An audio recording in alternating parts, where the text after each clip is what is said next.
Good evening, Dr. Zakir Naik. My name is Nicholas Varney. I'm a teacher and mu'alaf of 10 years. I converted to Islam before marrying my wife, who is Indonesian.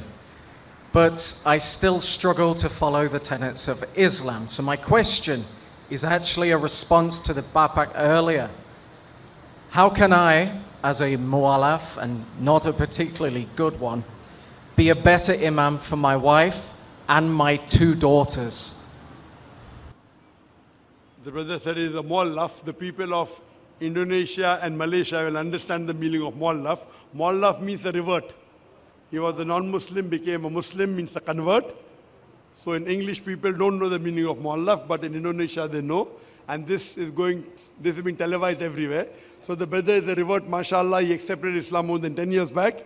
And he's struggling to yet, according to him, to be a very good practicing Muslim.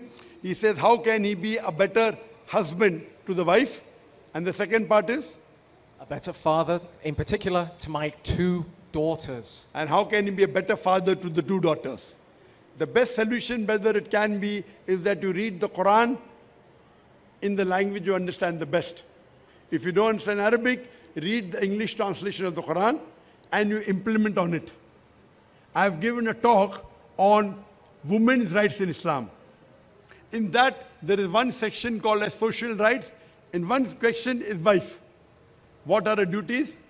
What are your duties to them? And I quoted one earlier, that Allah says in the Quran in Surah Baqarah chapter 2 verse 187, Hunna libasul lakum wa antum libasul lahunna. That you are the garments of your wife and your wives are your garments. What is the role of garment?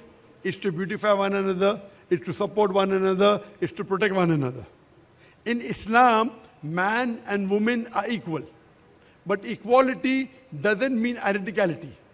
Depending upon the physiological makeup, the biological makeup, the psychological makeup, the roles of man and woman are different. In some aspects, they're identical. In some aspects, they're different. Overall, they're equal. So you, as being better, you have to follow the Quran and the hadith of the Prophet. The Prophet said, the best Muslim is he who is best to his family, especially his wife. That means, if you have to be a good Muslim, you have to be good to your wife. Being good to your wife means of taking care of her, loving her, seeing to it that you are following the Quran and the Sahih Hadith, seeing to it that she also follows Quran and Sahih Hadith. Taking care of her and trying to solve the problem, both are equal. But you are the Qawwam, means you are the man who Allah has given more strength, so you are the head of the family. But head of the family doesn't mean that you have to boss over, and I'm sure you may not be bossing over. When required, yes. So you have to love your wife, be kind to her, and for your wife, she has to love you and obey you. So it both is complementary, role is complementary. So your Jannah depends upon her Jannah depends upon you. You know, once there was a revert who came to me and he said that, you know, I'm a revert, but my wife, you know, she doesn't please me at all. I always get angry with her. She will not go to Jannah. I said, why? Because the Prophet said that if the wife makes the husband angry, the angels will curse. Therefore, my wife will never go to Jannah. I said, what about you? I said, what happened to me? I told him that one of the criteria, what does the hadith say? Your wife will go, the angel will curse her if you get angry. Why do you get angry? If you don't get angry, angels won't curse her. So who's to blame for angels cursing her? You.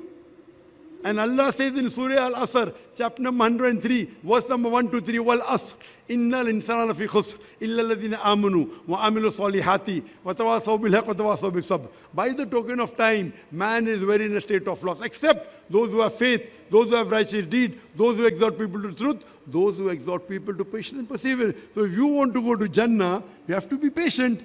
By you getting angry, you are putting yourself in hell and putting your wife also in hell. If you do sabr, you will go to Jannah, wife will go to Jannah. And after that, the problem was solved.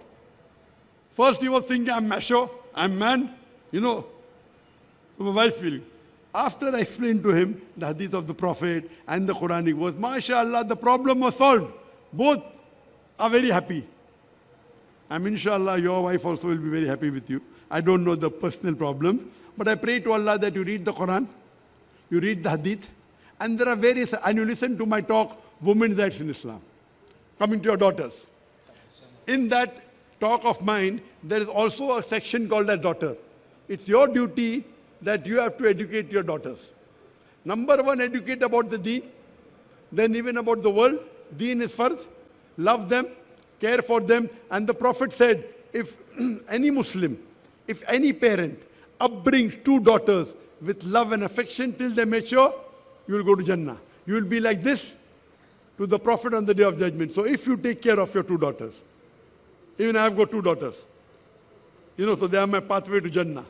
The Prophet said, if you bring two daughters with love and affection and proper care and upbring them, you will be like this two fingers, as close to this, in paradise with me. So if you take care of your daughter, love them, respect them, educate them, give them the knowledge of deen, and so that they love you, you will get Jannah.